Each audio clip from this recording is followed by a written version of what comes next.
누가복음 18장 35절로 43절 교독하겠습니다. 여리고에 가까이 가셨을 때에 한 맹인이 길가에 앉아 구걸하다가 그들이 나사렛 예수께서 지나가신다 하니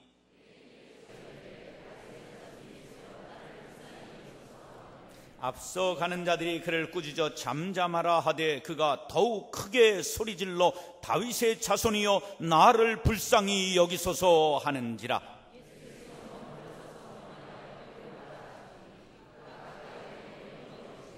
내게 무엇을 하여 주기를 원하느냐 이르되 주여 보기를 원하나이다. 다같이 곧 보게 되어 하나님께 영광을 돌리며 예수를 따르니 백성이 다 이를 보고 하나님을 찬양하니라. 아멘. 정신이 어지러울 지경으로 이렇게 박수를 쳐주셔서 굉장히 혼미합니다. 광성교회의 거룩한 빛 광성교회의 예배 분위기가 아주 우리 교회 예배 분위기하고 비슷한 것 같아서 전혀 이렇게 시집 식구처럼 느껴지지 않고 친정 식구처럼 느껴지는 것 같습니다. 하나님께서 오늘 밤에도 우리에게 은혜 주실 줄로 믿습니다. 살아계신 우리 하나님 감사합니다. 이 시간에도 주님 앞에 성별하여 예물을 드렸습니다. 예물을 드린 손길 그 마음과 정성을 하나님이 받으시고 성경 속에 하나님의 사람들이 누렸던 그 복을 허락하여 주옵소서.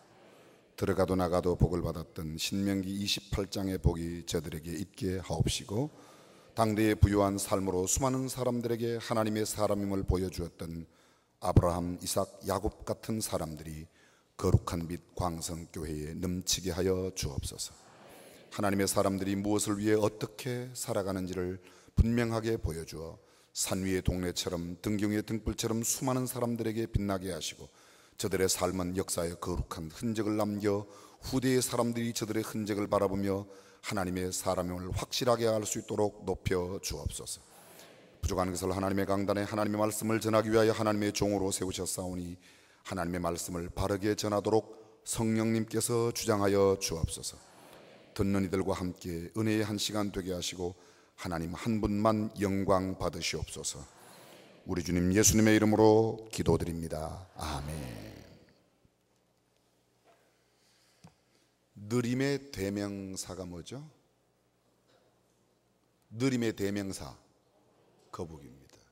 어떤 날 거북이가 길을 가고 있었습니다. 한참 길을 가다 보니까 길가에 달팽이가 한 마리 걸어가는 거예요. 땀을 뻘뻘 흘리면서. 무슨 달팽이가 땀을 뻘뻘 흘리겠습니까? 그냥 이야기니까 그렇죠.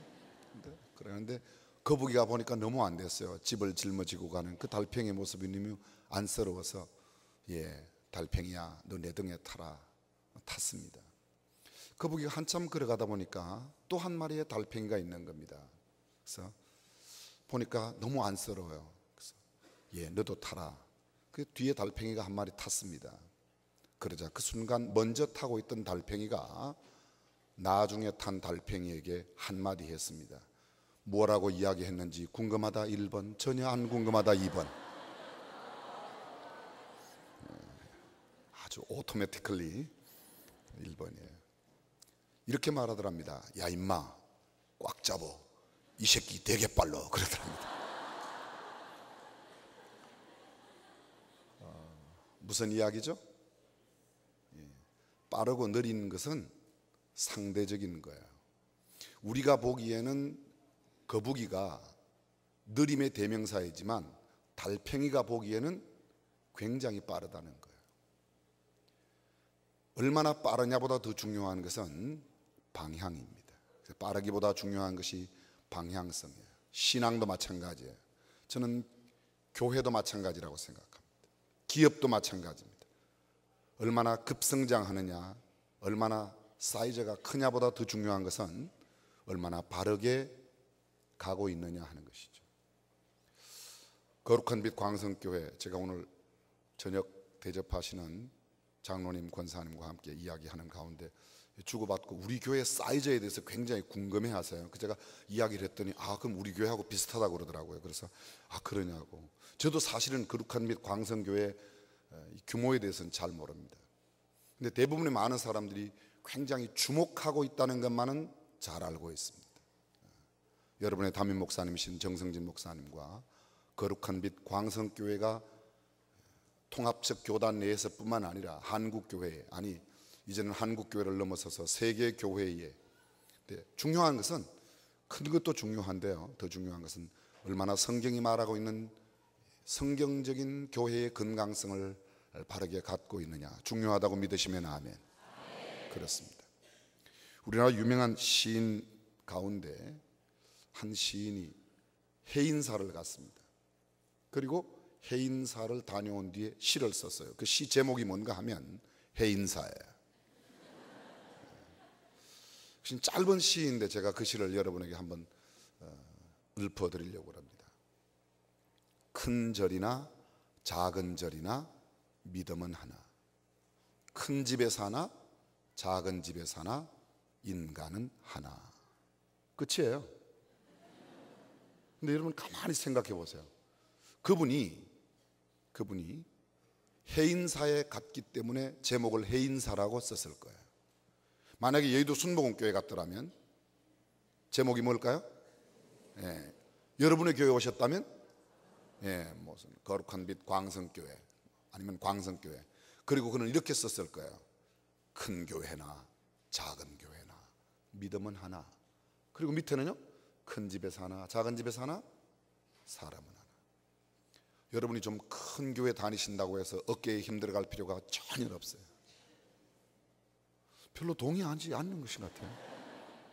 중요한 것은 하나님 보시기 올바른 믿음을 갖고 있느냐가 중요하다고 생각해요. 사람들이 저더러 그래요. 당신 어떻게 김장한 목사님 후임됐냐, 수원중앙침례교회가 몇만 명이라며, 그런 이야기를 해요. 저는 그런 이야기 들을 때 기분이 나쁘진 않지만 그렇다고 기분이 썩 좋은 것도 아니에요. 썩 좋은 것도 아니에요. 보다 중요한 것은 하나님이 저를 보실 때, 하나님께서 우리 교회를 보실 때 얼마나 성경적인 교회인가, 또 하나님께서 원하시는 교회인가가 더 중요하다고 믿습니다. 이런 이야기는 아무 교회 나가서 할 수 있는 게 아닙니다. 알아들으세요?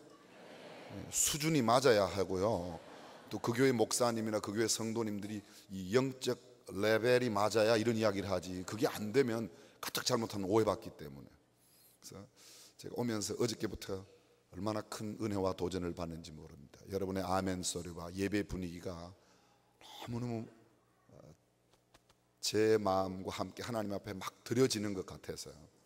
그래서 참으로 감사하게 생각합니다. 여러분, 오늘 누가복음 18장에 있는 말씀을 함께 나누면서 하나님께서 우리에게 주시는 은혜를 받고자 합니다. 이 본문에 있는 내용은 마태복음 20장, 마가복음 10장에도 기록되어 있는 내용인데 그 기록의 내용은 약간 다르게 표현되어 있습니다. 누가복음에는 여리고에 가까이 가실 때에 이렇게 되어 있는데, 마태복음과 마가복음에는 보게 되면 여리고에서 나가실 때에 이렇게 기록하고 있습니다.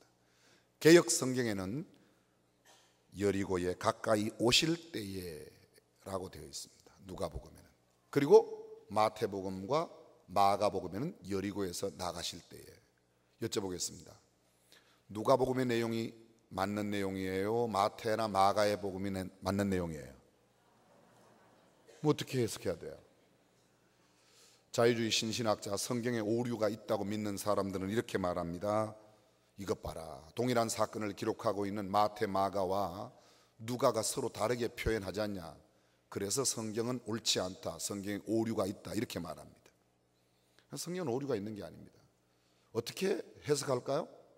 아주 간단합니다. 여러분, 제주도에 가면 제주시는 신제주시와 구제주시가 있습니다.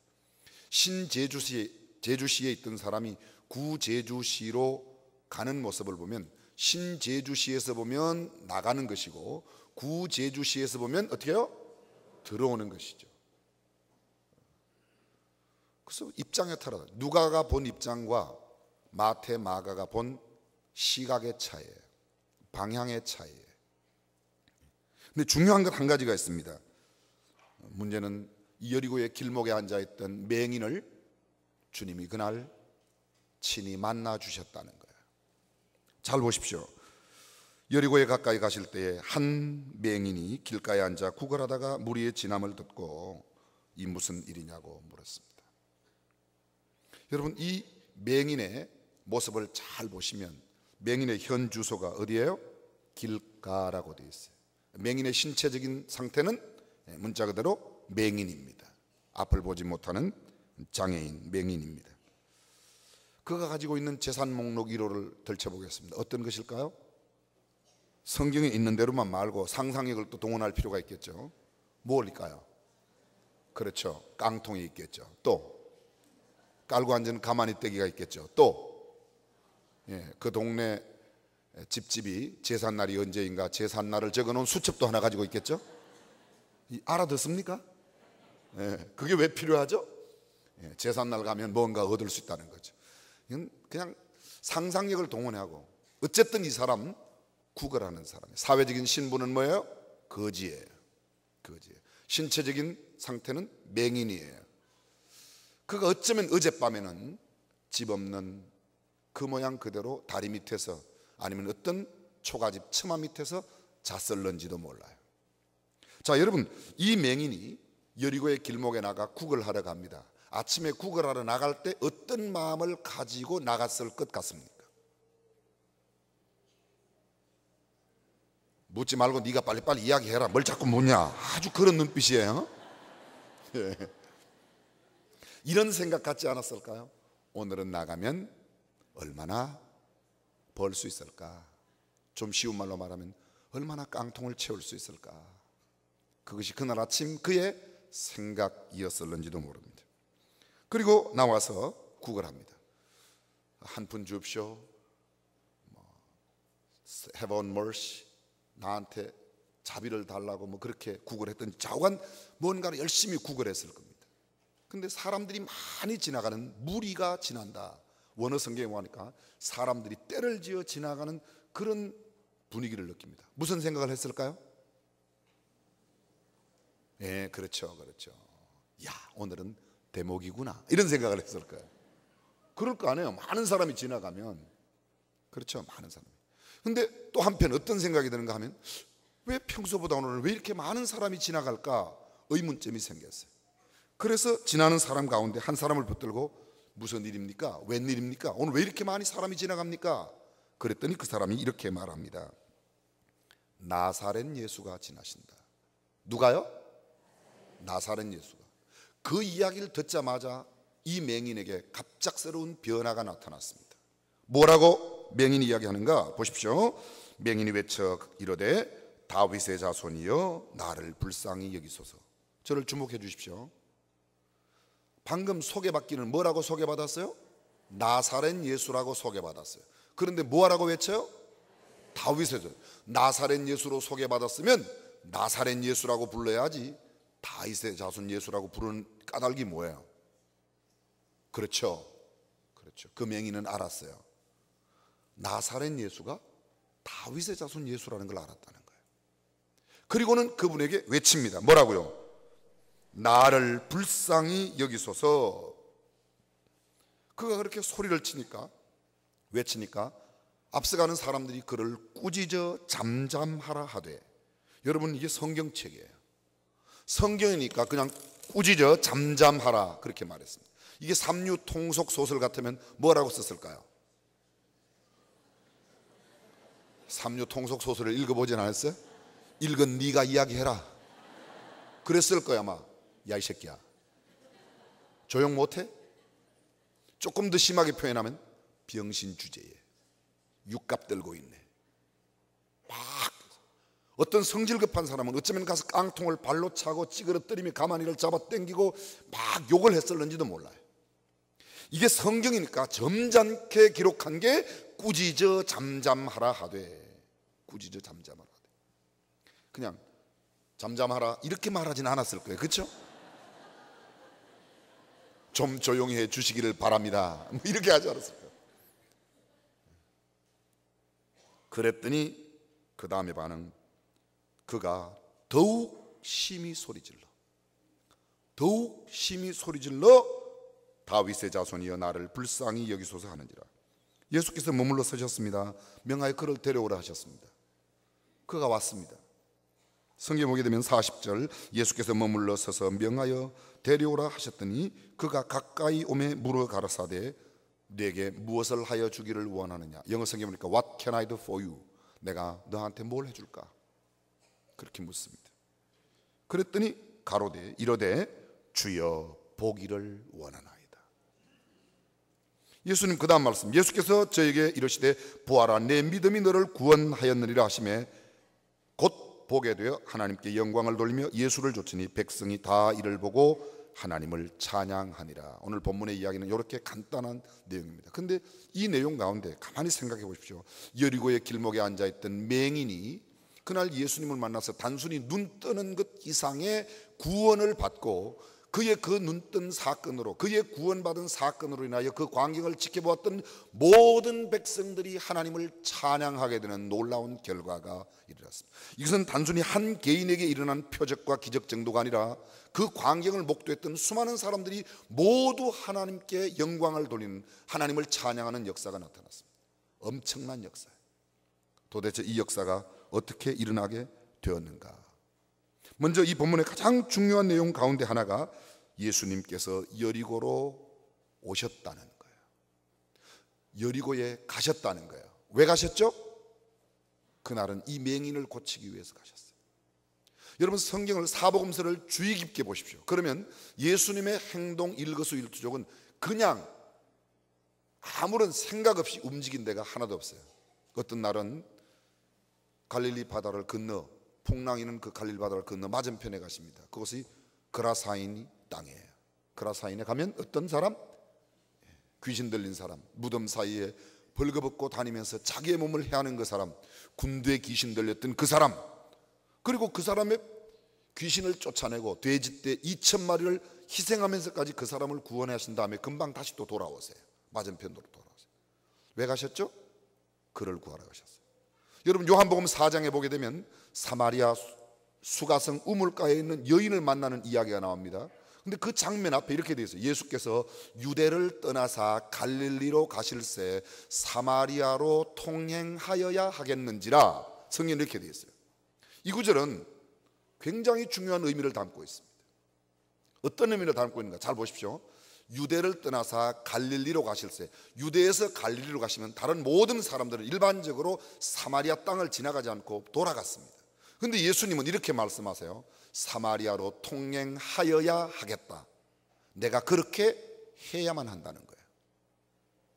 갈 수도 있고 안 갈 수도 있는데 갈 수 있는, 간 게 아니라 그리로 반드시 가야만 한다는 거예요.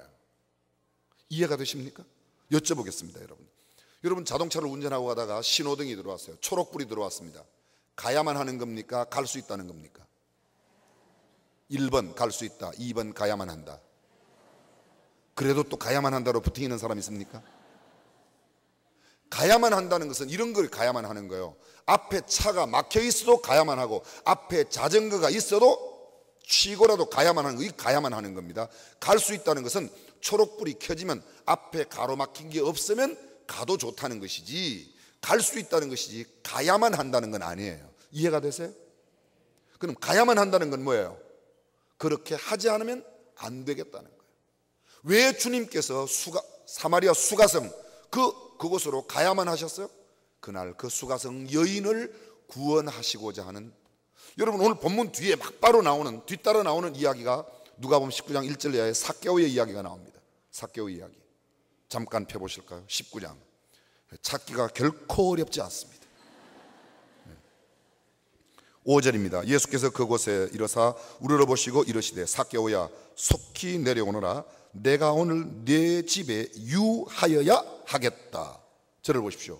내가 오늘 너네 집에 머물러야만 한다는 거야. I have to stay at your home. I have to. have to는 뭐죠? must. 어쩌면 이렇게 잘하세요?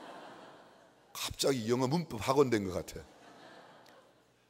must는 뭐예요? 하여야만 한다는 거예요. 내가 오늘 너 집에 들어가야만 하겠다는 거예요. 왜요? 삭개오를 구원하시고자 하는 강렬한 주님의 의지가 들어있는 것입니다. 세상의 모든 다른 종교와 우리 기독교가 다른 이유가, 다른 것이 뭡니까? 세상의 종교는 구도의 종교예요. 다 우리가 도를 찾아가는 겁니다, 사람들이. 그런데 우리 기독교는, 복음은 하나님이 우리를 찾아오신 줄로 믿으시면 아멘. 크리스마스가 왜 중요해요? 있는 사이로 징글징글. 그래서 기쁩니까? 선물 받으니까 기쁩니까? 아니에요, 여러분. 크리스마스라는 말의 뜻이 뭐죠? 크라이스트 플러스 메스예요. 메스라는 말은 라틴어에서 왔어요. 라틴은 미사, M-I-S-S-A. 여러분, 왜 천주교 신자들이 미사 드린다고 그러죠? 미사. 그게 M-I-S-S-A, 미사라는 거예요, 라틴에서. 거기서 M-A-S-S, 메스가 왔어요. 그걸 M-A-S, 마스로 줄인 거예요. 원래 크라이스트 마스라는 말이에요. 마스, 미사라는 말은 원어의 뜻이, 라틴의 원어의 뜻이 쫓아낸다는 거예요. 쫓아낸다. 그럼 크라이스트, 그리스도 플러스 쫓아낸다. 무슨 뜻이죠? 어떤 머리가 좋은 사람은 하나님께서 그리스도를 이 땅으로 쫓아보냈구나. 그거 아니에요, 여러분. 초대교회 예배는요 2부로 드렸어요. 1부 예배는 누구나 다 참여해요. 근데 2부가 되면 또 다른 성찬식을 갖는 거예요. 성찬식을 가질 때는 예수 그리스도를 구주와 주님으로 영접하고 고백한 사람, 장로교로 말하면 세례받은 사람, 우리 침례교에서는 침례받고 예수 그리스도를 구주와 주님으로 고백한 사람들이 모여서 하나님 앞에 더 성별된, 더 구별된 예배, 다른 말로 말하면 지극정성이 담긴 아주 성별한 예배를 따로 드리는 거예요. 다시 다른 말로 말합니다, 최고의 예배를 드리는 거예요. 그것이 미사라는 겁니다.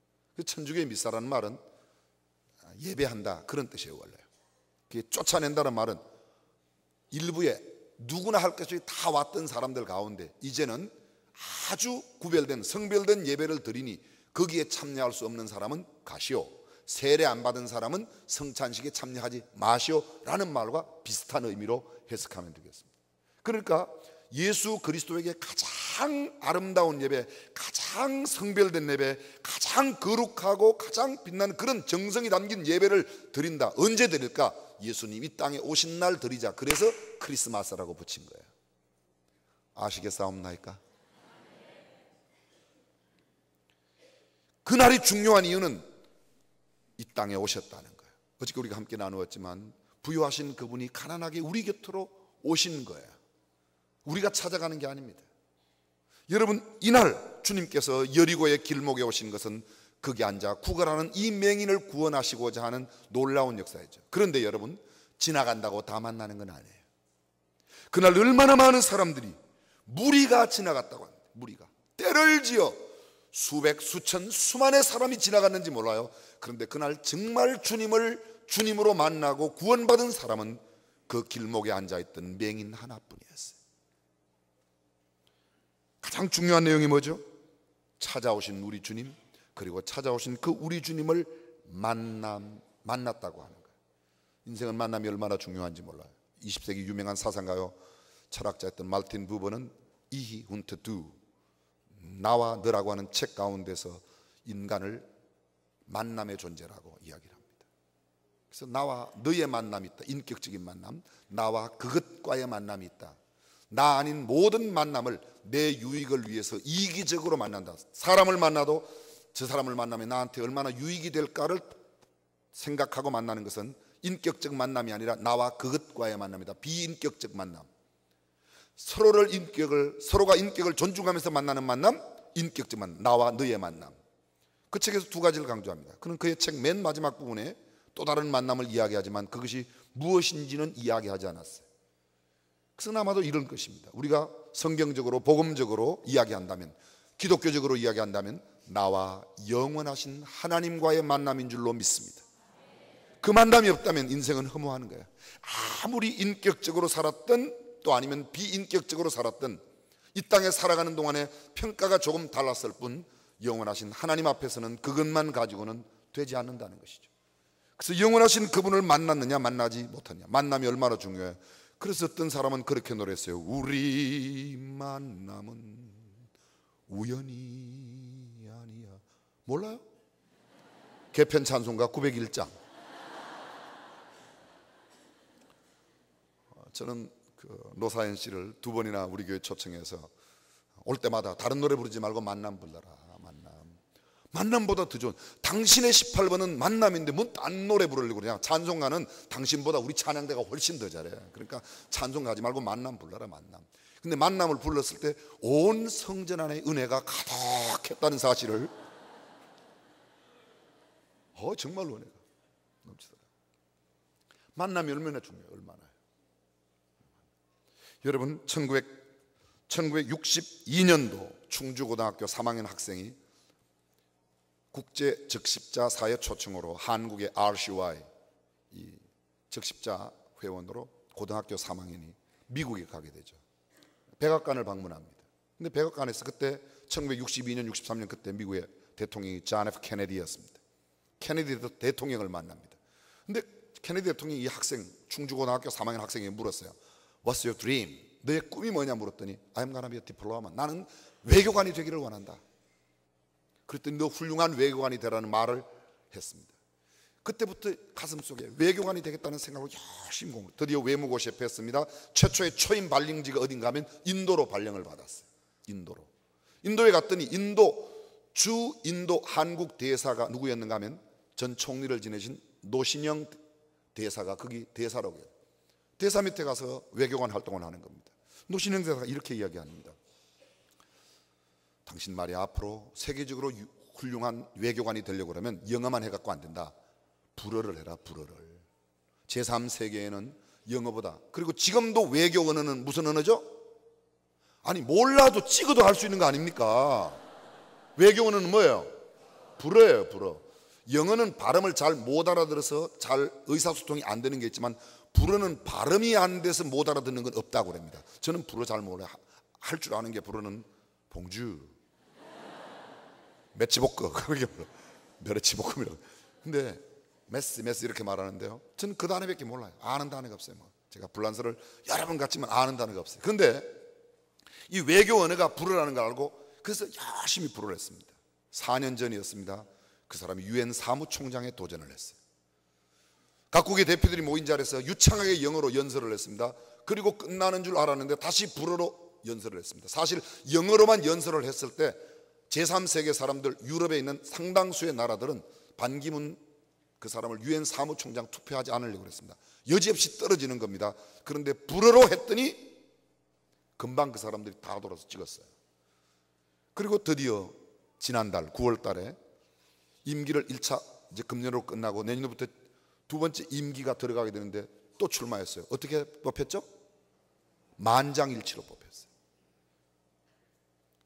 반기문 유엔 사무총장은 이렇게 말합니다. 내 인생의 두 번의 만남을 나는 잊을 수가 없다.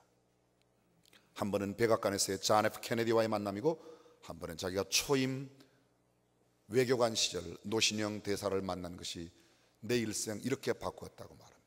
그런데 여러분, 존 F 케네디를 만나지 못하였더라도, 노신영 전 총리 대사를 만나지 못하였더라도 인생의 가장 소중한 주님을 만나는 일이 우리에게 얼마나 의미 있는 일인지요.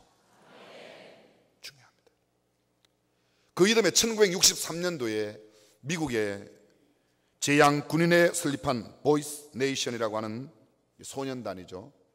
그 대표로 역시 존 F 케네디 대통령을 만난 한 학생이 있었습니다. 똑같이 물어봤어요. 작년에 반기문 학생에게 물었던 그 대통령이 올해는 또 이 사람에게 물었어요. What's your dream? 그랬더니 나 대통령 되고 싶다고 그래요. 그건 열심히 해서 대통령 되라. 근데 그가 열심히 해서 대통령이 됐어요. 그리고 미국의 42대 대통령으로 드디어 취임했습니다. 그가 누군지 아세요? 빌 클린턴이에요. 죄송합니다. 훗날 빌 클린턴은 자기가 대통령이 된 것은 자기가 고등학교 다닐 때에 만났던 존 F 케네디와의 이야기 가운데 대통령의 꿈을 꾸게 되었다는 거예요. 한 번의 만남이 얼마나 중요한지 몰라요. 지금도 그런 사람 있죠. 만남 이야기를 하니까 그래 맞아, 그때 내가 인천에서 만났던 미스터 킴과 결혼해야 되는 건데 이 썩을 인간하고 결혼해가지고 지금 이렇구나. 지금 그런 사람이 지금 한 두 사람 정도 계신 것 같아요. 이렇게 두 사람이라고 그러면 또 끝나고 와서 또 물어요. 어떤 사람이 그 사람이 누구냐고.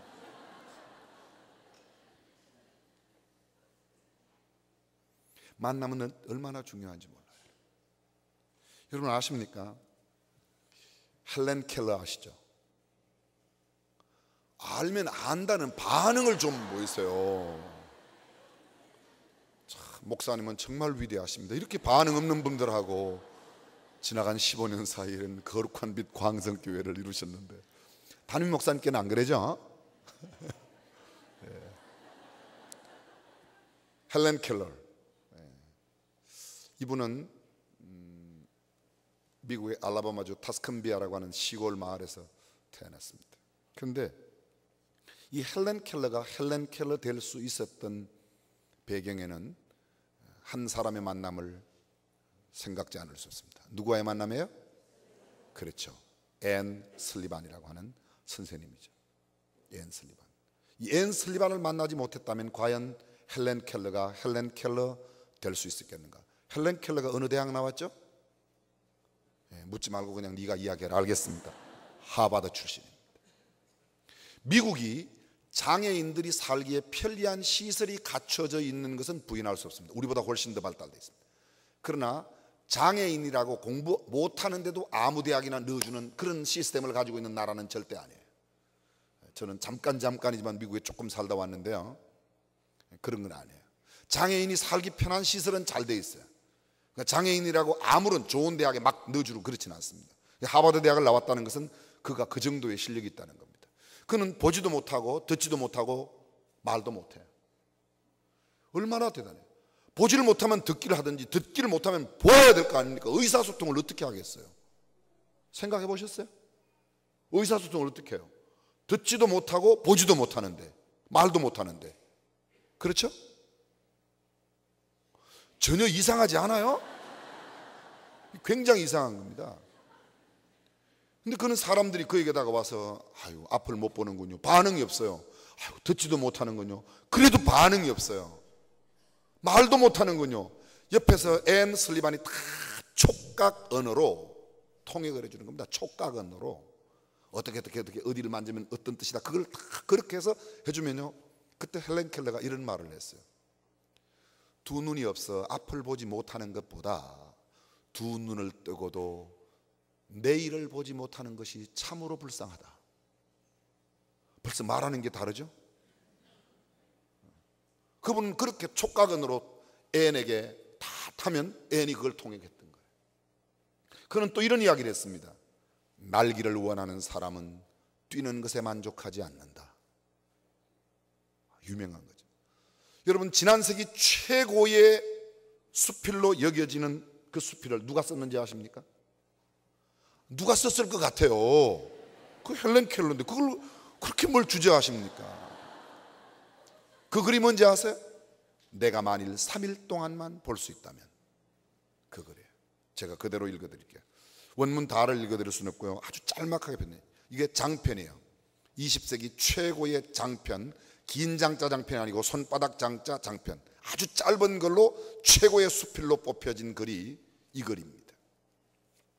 내가 만일 3일 동안만 볼 수 있다면 나는 첫날 나를 가르친 슬리반 선생님을 찾아가 그분을 보고, 그리고 산으로 나가서 하나님이 지으신 아름다운 꽃과 풀과 빛나는 노을을 보고 싶다. 여러분의 담임 목사님께서 들꽃을 좋아하시고 풀을 좋아하신다는데, 정서가 풍부하신 목사님의 영적 지도를 받으셔서 그런지 여러분들의 분위기가 그런 분위기고 그 컬러가 저하고 아주 잘 맞습니다. 둘째 날에는 새벽에 일찍 일어나 먼동이 트오는 모습, 저녁엔 영롱하게 빛나는 별을 보고 싶다. 셋째 날에는 아침 일찍 큰 길로 나가 부지런히 출근하는 사람들의 활기찬 표정을 보고, 점심때는 아름다운 영화를 한 편 보고, 저녁에는 화려한 네온 사인과 쇼 윈도우의 상품들을 구경하고, 밤에 집에 돌아와 사흘간 눈을 뜨게 하신 하나님께 감사 기도를 드리고 싶다. 얼마나 멋져요. 물론 이것보다는 좀 긴 글입니다. 근데 제가 아주 집약해서, 근데 이거를 헬렌 켈러가 남겼어요. 어떻게 해요? 촉각언어로. 근데 이런 헬렌 켈러가 우리나라에도 왔습니다. 1937년도인가요? 헬렌 켈러가 우리나라에도 왔었어요. 우리나라에도. 그리고 당시에 일제의 억압 속에 있는 우리 사람들에게 얼마나 많은 희망과 꿈을 주었는지 몰라요. 작년에 저희 교회에 닉 부이치치, 사직 없는 닉 부이치치가 다녀갔는데요, 그때도 얼마나 큰 희망을 주고 갔는지 몰라요. 그들은 사지가 없어도, 그들은 듣지도 못하고 보지도 못하고 말도 못해도 얼마나 큰 희망을 줬는지 몰라요. 그가 세계적인 희망 전도사의 역할을 그렇게 감당하고 있는 것은 그가 만난 한 사람 때문이었어요. 아니, 사실은 그가 만난 그 한 사람이 아니라 그 한 사람을 통해서 만난 하나님 때문이었습니다. 근데 여러분, 이 헬렌 켈러를 헬렌 켈러에게 만든 사람이 앤 슬리반인데, 앤 슬리반이 어떤 사람인지 아십니까? 사람들이 앤 슬리반에 대해서 잘 몰라요. 그래서 제가 앤 슬리반을 조사를 했습니다. 근데 제가 근래에 아주 새로운 사실을 발견했어요. 저는 그동안 한 늙은 은퇴한 간호사가 이 앤 슬리반을 앤 슬리반 되게 했다는 것을 알게 되었는데요, 그 사람의 이름까지 제가 조사를 했더니 드디어 그 사람의 이름도 발견했어요. 이 앤 슬리반은 17살 때 보스턴의 정신병원 독방에 감금되어 있던 중병 정신 환자였어요. 그런데 이 앤을, 이 중병 정신 환자를 매일 찾아오는 한 은퇴한 간호사가 있었습니다. 근데 그 간호사 이름이 로라랍니다. 로라. 보스턴의 한 보소엔 앤이라는 소녀가 있었습니다. 앤의 엄마는 죽었고 아빠는 알코올 중독자였습니다. 아빠로 인한 마음의 상처에다 보소에 함께 온 동생마저 죽자 앤은 충격으로 미쳤고 실명까지 했습니다. 수시로 자살을 시도하고 괴성을 질렀습니다. 결국 앤은 회복 불능 판정을 받고 정신병동 지하 독방에 수용이 되었습니다. 모두 치료를 포기했을 때 노 간호사인 로라가 앤을 돌보겠다고 자청했습니다. 로라는 정신과 치료보다는 그냥 친구가 되어 주었습니다. 날마다 과자를 들고 가서 책을 읽어주기도 하고 기도해 주었습니다. 그렇게 한결같이 사랑을 쏟았지만 앤은 담벼락처럼 아무 말도 없었고 앤을 위해 가져다 준 특별한 음식도 먹지 않았습니다. 6개월이 지나간 어느 날 로라는 앤 앞에 놓아준 초콜릿 접시에 초콜릿이 하나 없어진 것을 발견했습니다. 용기를 얻고 로라는 계속 책을 읽어주기도 하고 기도해 주었습니다. 이 로라는 앤을 만날 때마다 한마디의 말을 던지고 갑니다. And God loves you and I love you. 이 말을 늘 하고 떠나가는 거예요. 근데 6개월이 지난 그날 이 초콜릿이 없어지고 했는데 가서 이야기합니다. 그날도 면회를 하고 And God loves you and I love you. 그랬더니 갑자기 그 독방 창살 틈으로 괴성이 나왔어요. What? God loves me. 뭐라고? 하나님이 나를 사랑한다고? Nobody loves me. 아니야, 아무도 나를 사랑하지 않아. Nobody loves me. 아무도 나를 사랑하는 사람 없다. 그리고 막 소리를 칩니다. 불가능하다고, 나를 사랑한다는 것은 절대로 있을 수 없는 일이라고. 그런데 로라는 얼마나 기뻐하는지 모릅니다. 6개월 만에 반응이 왔다는 거예요. 그리고 그가 가지고 간 성경책을 펴고 창살 틈으로 John 3:16 요한복음 3장 16절 For God so loved the world, 하나님이 세상을 이처럼 사랑하 쭉 설명을 했습니다. 그날 앤이 예수님을 영접하게 되고 앤의 두 눈에 달깃덩 같은 눈물을 줄줄 흐리게 됩니다. 참 신기한 것은 그날 그 이후로 앤의 정신병은 씻은 듯이 나은 줄로 믿습니다. 병이 나왔으니까 정신병원에 있을 수가 없죠. 그냥 퇴원했습니다. 밖에 나왔습니다. 여러분, 보스턴은 여러분이 잘 아시는 대로 찰스 강을 주변으로 한편은 MIT와 반대편에는 하버드, 그 옆에는 보스턴 대학교, 세계 유명한 대학들이 이 보스턴 시내에 있습니다. 지금 저희 가족이, 식구들이, 애들도 보스턴에 살아. 저는 종종 가기 때문에 잘 알고 있어요. 근데 그 보스턴에서 찰스 강변에 그가 나왔는데 보니까 나무가지 이 모든 것들이 다 새롭게 바뀐 거예요. 길가에 가판 데가 있는데 신문을 하나 딱 봤더니 Wanted a private teacher, 가정교사 구한다는 광고를 봅니다. 보았더니 미국의 남부 알라바마주의 타스칸비아라고 하는 조그마한 시골 마을에서 가정교사를 구한다는 거예요. 앤이 생각합니다. 그래, 세상에 나처럼 모두가 버리고 포기한 사람, 그러나 나를 사랑한 하나님의 사랑은 세상에 그 어떤 사람도 변화시키지 못할 사람이 없다. 내가 그 시골 마을로 가리라. 보따리를 싸고 보스턴에서 저 미국의 남부 알라바마로 가게 됩니다. 여러분, 지금 시속 70마일 65마일로 승용차로 달려도 24시간 이상 걸려요. 보스턴에서 알라바마 타스칸비아까지. 네가 어떻게 그렇게 하냐? 제가 가봤어요. 제가 알라바마에서 1년 2개월이나 살았었습니다. 근데 제가 너무 잘 알아요. 헬렌 켈러 버스플레이스 출생지도 제가 또 가봤어요. 헬렌 켈러 만나려고 가봤어요. 같은 날 마침 문 닫고 안 계셔서 만나질 못했지만 크리스마스 시즌이라 만나질 못했어요. 물론 벌써 헬렌 켈러는 죽은 지가 오래됐죠. 그러나 헬렌 켈러의 정신이라도 제가 좀 이렇게 체감하려고 갔었어요. 근데 문을 닫아 들어가진 못했습니다. 앤이 그곳에 내려갑니다. 7살 아이가 나오죠. 걸어 나오는 그 아이, 근데 보았더니요, 맹인이에요. 말도 못해요. 듣지도 못해요. 앤이 순간 하나님 앞에 기도합니다. 근데 앤은 포기하지 않습니다. 나도 하나님이 사랑하셨는데. 순간 하나님 앞에 기도했더니 하나님께서 이 앤의 눈에 그 헬렌 켈러의 집 마당에 있는 펌프, 지금도 가면 있습니다. 터스큰비아 알라바마에 가시면 지금도 있어요. 이 펌프는요. 그 순간적으로 우물에 가서 그 펌프에 가서 물을 붓고 막 펌프질을 합니다. 그리고 헬렌의 손을 그곳에 갖다 대는 거예요. 그리고 손바닥을 막 비벼주면서 손바닥에다가 WATER, water라고 단어를 쓰셨어요. 여러분, 이 water라고 하는 단어 하나를 헬렌에게 앤이 알려주는데, 어떤 기록에는, 제가 근래에 찾은 기록에는 보았더니 7년이 걸렸다고 그러더라고요. 단어 하나 익히는데, 제가 그 전에 알고 있던 자료에 의하면 6개월 걸렸다고 그랬는데, 뭐 왜 그렇게 차이가 나는지는 모르겠어요. 자관 근래 인터넷 검색에 제가 자료를 조사해 봤더니 7년 걸렸대요. 6개월이든 7년이든 이건 대단한 거예요. 단어 하나 알려주는데, 그러니까 이런 거죠. 쉽게 말하면 손바닥에 비비거나 손바닥에 WAT라고 쓰면 물이라는 것을 앤이 아는 거예요. 그래서 헬렌이 아는 거예요. 그리고 헬렌이 물이 먹고 싶을 때는 앤 선생님의 손을 잡고 거기다가 이렇게 쓰거나 물을 손바닥을 비비면서 달라고 하면, 아, 이 친구가 물 달라는구나. 이게 의사소통의 수단입니다. 이게 소위 촉각 언어로. 오늘 저녁에 잘 나오셨다 1번, 괜히 나왔다 2번. 별걸 다 배우죠, 여기 오니까. 그렇죠?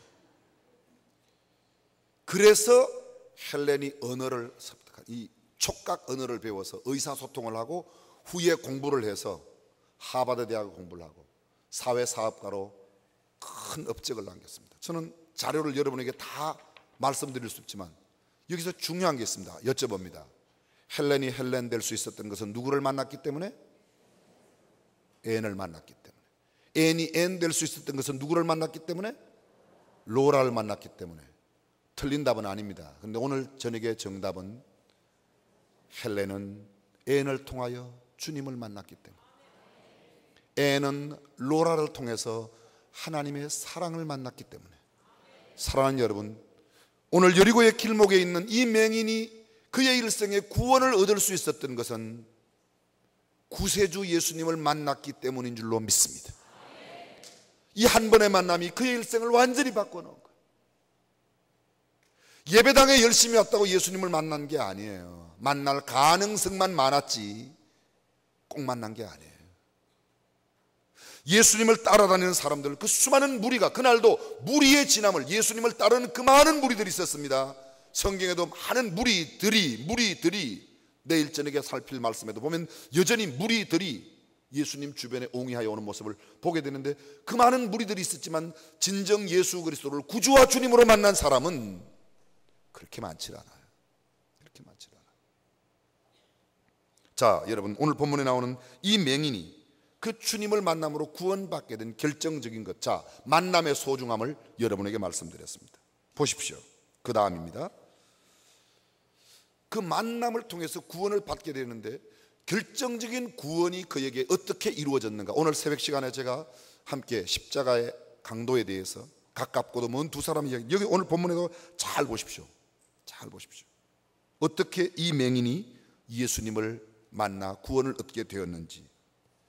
36절입니다. 무리의 진함을 듣고 이 무슨 일이냐고 물은데 저희가 나사렛 예수께서 지나신다 하니 소경이 외쳐 이르되 다윗의 자손 예수여 나를 불쌍히 여기소서 하거늘 앞서가는 자들이 저를 꾸짖어 잠잠하라 하되. 여러분 잠깐 보십시오. 이 맹인이 구원을 얻게 된 것은 단순히 주님을 만나서 구원받았다, 그렇게만 이야기하기에는 너무 설명이 부족해요. 예수님을 만나서 그가 어떻게 했는가, 예수님을 어떻게 만나는가, 어떤 모양으로, 어떤 태도로, 어떤 만남의 내용을 가지고 있는가를 알 필요가 있겠죠. 자, 어떻게 만났습니까? 이렇게 만났습니다. 구걸하는 중에 무리의 진함을 듣고 무슨 일이냐고, 제가 아까 말씀드렸지만 오늘 무리가 지나니까 대목이구나 이런 생각을 했다는 거죠. 그런데 나사렛 예수라는 이야기를 듣고 돌변했어요. 뭐라고 돌변했습니까? 다윗의 자손 예수여 나를 불쌍히 여기소서. 여기 가장 중요한 내용 하나가 있습니다. 그는 알았어요. 나사렛 예수가 다윗의 자손 예수로. 예수님을 만나는데 어떤 예수님으로 만나느냐가 중요해요. 훌륭한 선생님 예수로 만나느냐 아니면 다윗의 자손 예수로 만나느냐, 이것은 엄청난 차이가 있는 겁니다. 성경 속에 수많은 사람들이 예수님을 만났어요. 근데 그 만난 사람 가운데 어저께 말씀드렸지만 가룟 유다는 예수님을 선생님으로 만났어요. 그래서 랍비라고 부릅니다. 한 번도 주님이라고 부르지 않았어요. 그런데 다른 제자들은 주님이라고 부르고 있어요. 예수님을 인류의 4대 스승 가운데 하나라고 아는 것 가지고는 예수님을 안다고 말할 수가 있는 게 아니죠. 예수님을 안다, 예수님을 제대로 안다는 것은 그 나사렛 예수가 다윗의, 여러분 나사렛 예수라는 의미의 뜻이 뭐죠? 요한복음 1장에 보게 되면 빌립이 예수님을 만나고 그의 친구 나다나엘에게 가서 내가 메시아를 만났다, 나사렛 예수가 그가 메시아다 그랬더니 뭐라고 그래요? 나다나엘이 빌립더라 뭐라고 그래요? 야, 나사렛에서 무슨 선한 것이 나냐? 톤은 이렇게 안 했을는지 모르지만 내용은 그 내용 아닙니까? 그게 무슨 말이에요? 그게 무슨 말이에요? 이런 말이에요. 제 고향이 경상북도 문경이에요. 야, 문경에서 용났네, 문경에서 무슨 그런 선한 사람이 나냐, 그런 말이에요. 그 말은 나사렛 예수라는 말은 시골뜨기, 촌놈, 별 볼 일 없는 사람, 그런 뜻으로 소개하는 거예요. 나사렛 사람이라는 것은요, 아주 깡촌 사람, 형편없는 사람, 시골 사람, 촌뜨기, 촌놈, 핫바지, 그런 뜻이에요. 그런 식으로 소개했는데 그 사람의 소개는 나사렛 예수지만 이 맹인은 나사렛 예수가 누구예요? 그들의 열조들이 4000년 동안이나 기다려왔던, 구약의 모든 선지자가 그렇게도 예언하며 기다려왔던, 자기의 조상들이 오늘날까지 지금 이 순간에도 기다리고 있는 다윗의 자손 예수라고 알았다는 거예요. 그러기에 그는 외칩니다. 나사렛 예수여라고 외치지 않고 뭐라고요? 다윗의 자손 예수라는 거예요. 이 점은 아무리 강조해도 끝이 없어요. 아무리 강조해도. 저는 어저께도 오늘 새벽에도 오늘도 전 내일 새벽 낮 저녁까지 계속 강조할 겁니다. 예수 그리스도가 우리의 삶의 가장 중심이 되어야 하고, 아멘. 예수 없이는 아무것도 안 해요. 예수 없이는. 근데 그분을 주님으로 안다는 게 더 중요해요. 알았어요. 이분은요, 예수님을 주님으로 알았어요. 사랑하는 여러분, 저는 거룩한 빛 광성교회에 출석하는 모든 사람들이 10년이 되었건 15년이 되었건 아니면 어제 나왔건 오늘 저녁 처음 나왔건 예수 그리스도를 주님으로, 예수를 그리스도로 바르게 아실 수 있기를 주님의 이름으로 축원합니다. 초대교회 성도들의 메시지가 뭐였습니까? 사도행전 5장 41절, 저희가 날마다 성전에 있든지 집에 있든지 예수는 그리스도라 가르치기와 전도하기를 쉬지 아니하니라. 그들은 가르침과 전도, 교육과 전도를 중요시했어요. 그들의 교육과 전도의 내용이 뭡니까? 예수는 그리스도라 가르쳤다는 거예요. 초대교회 메시지는 그거였습니다. 예수는 그리스도다. 예수는 그리스도. 예수는 그리스도라고 알고 있는 사람이 있어요. 본문에 누구예요? 바로 이 맹인입니다. 그날 수많은 사람들이 예수님을 따라다녔지만 예수를 그리스도라고, 예수를 다윗의 자손이라고, 그분이 우리가 기다리고 기다리는 선지자요 제사장이요 왕이라고 하는 사실을 알았던 사람, 바로 그 사람. 그래서 그는 그렇게 외쳤던 겁니다. 두 번째, 맹인을 잘 보십시오. 이렇게 말합니다. 다윗의 자손 예수여 나를 불쌍히 여기소서. 이 말 속에 담겨진 의미가 뭐냐 하면요, 나는 불쌍히 여김을 받아야 할 존재입니다 라는 내용이 담겨져 있어요. 내가 불쌍히 여김을 받아야 할 존재라고 생각하지 않는데 나를 불쌍히 여겨달라고 말할 사람이 있습니까? 그렇죠? 무슨 소리인지 못 알아들으세요? 이걸 꼭 영어나 히브리어, 헬라어로 해야 되겠습니까? 그게 이렇게 또 이야기하면, 그래 한번 히브리어로 해봐라. 못해요. 저 사실은. 중요한 것은 이것입니다. 나를 불쌍히 여겨주세요라는 말은 나는 불쌍히 여김을 받아야 할 존재입니다, 그런 뜻 아니에요. 아멘? 내가 나를 안다는 게 그렇게 쉽지 않습니다. 너 자신을 알라. 누가 말했어요? 소크라테스가 델피 신전 앞에 쓰여 있는 그 내용을 그대로 인용한 거죠. 델피 신전 앞에 있는 Know thyself, 너 자신을 알아라. 자신을 안다는 게 참, 이 나라는 존재가 그렇게 만만한 존재가 아니에요. 여러분이 스스로 자기 자신을 봐도 참 이상하지 않습니까? 그렇죠? 안 이상해요? 저는 저 자신을 생각하면 제가 얼마나 변덕이 죽을 듯 하는지 몰라요. 그날 막 뭐 너 없으면 못 산다고 그랬다가 또 막 불평하다가 이게 정신도 못 차려. 이게 나예요. 여러분들은 안 그렇죠? 안 그렇긴 뭘 안 그래요. 다 그렇지. 제가 좀 고상하게 표현을 해보겠습니다. 아주 학문적으로 표현해요. 나라는 존재가 그냥 나가 아닙니다. 나를 매트릭스로 또 도표로 제가 표시해 볼게요. 나는요 이런 나가 있어요. 나도 보고 너도 보는 나가 있어요. 나도 보고 여러분도 보는 나 있죠? 이것을 심리학에서 아주 전문적인 용어로 표면적 자라 그렇게 말합니다. 표면적인 자. 여러분이 저를 보면 어때요? 괜찮아요? 네, 저도 그렇게 생각해요. 저도 그렇게 생각해요. 이걸 갖다가 고명진의 표면적인 자, 조금 뭐 날씬하진 않지만 조금 뚱뚱한 편이다. 저도 그렇게 생각해요. 저도 그걸 알아요. 제가 표면적인 자입니다. 표면적인 자. 아, 눈이 좀 작은 게 와이셔츠 단추구멍 같다. 그거 저도 알아요. 네. 이 표면적인 자입니다. 나는 나를 아는데 여러분은 모르는 나 있을까요? 없을까요? 있어요. 그것을 심리학의 전문적인 용어로 숨겨진 자라 그렇게 말합니다. 제가 아주 쉬운 표현으로 말합니다. 그 다음에 나도 나를 모르는데 여러분은 나를 보고 아는 나가 있어요, 없어요? 있어요. 그게 있어요. 이 나를 갖다 뭐라고 그러는가 하면 전문적인 용어로 맹목적 자라 그렇게 말합니다. 맹목적 자. 네 번째 나가 있습니다. 나도 모르고 너도 모르는 나가 있어요. 알다가도 몰라. 알다가도 모르는 게 아니고 모르다가도 모르는 나. 나도 모르고 너도 모르는 나가 있어요. 이런 나를 갖다가 전문적인 심리학 용어로 뭐라고 말하는가 하면 무의식적 자라 그렇게 말합니다. 심리학의 셀프 이그잼이라고 자아 성찰에 가면 이런 나를 네 부류로 나누는 겁니다. 네 부류로 나눠요. 근데요, 여러분 지금 제가 하는 이야기를 다 이해하시죠? 예, 정말 대단하세요. 여러분 이 지금 제가 방금 소개한 내용은 심리학 박사 과정에서 가르치는 내용이에요. 여러분들이 심리학 박사 과정을 다 공부할 수 있는 능력은 되는데 그때 단지 형편이 안 돼가지고 못 가신 거니까 그냥 스스로 위로하고 사세요. 지금이라도 억울하다 그런 사람은 가시면 돼요. 충분히 이해할 수 있어요.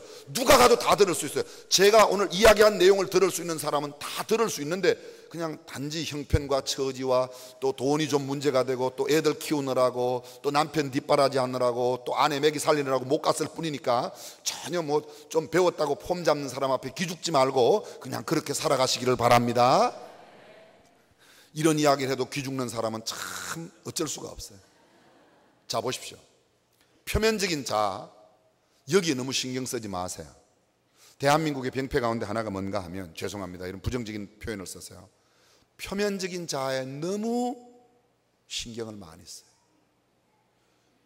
표면적인 자의 대표적인 예가 뭔가, 아침에 화장대 앞에서 2시간 두들기는 사람, 뭐 잡아먹은 것처럼 빨갛게 아주 1cm 두께로 바르는 사람, 전혀 안 바르고 전혀 화장을 안 하는 것도 약간 문제가 있어요. 보세요 여러분, 성경에 뭐라고 그랬어요? 사람은 외모를 보고 하나님은 중심을 보신다. 사람은 외모를 보거니와 하나님은, 너희 하나님은 뭐를 본다고요? 그럼 하나님 앞에 나올 때는 뭐를 단장해야 돼요? 중심을. 사람 사이에 올 때는 뭐를 단장해야 돼요? 외모를. 근데 사람 사이에 오면서도 외모를 전혀 단장하지 않고 오는 것은 다른 사람에 대한 예의가 아니에요. 그래서 약간의 화장과 남들에게 혐오감을 주지 않는 외모를 갖추기 위해서 하는 것은 아주 반듯한 예절이며 성경 말씀에도 부합한 것이에요. 그러나 이걸 너무 강조한 나머지 표면적인 자아에다가 너무 신경을 써서 떠더라 고쳐라 붙이라 떼라 할렐루야 달았다가 뭐 막 웨이브 줬다가 스트레이트 했다가 나야가라 폭포처럼 막 이거 머리를 조색으로 바뀌고 빨간 물 들였다가 노란 물 들였다가 바둑이 물감 이거는 하나님도 요새 헷갈리신다는 거 아닙니까?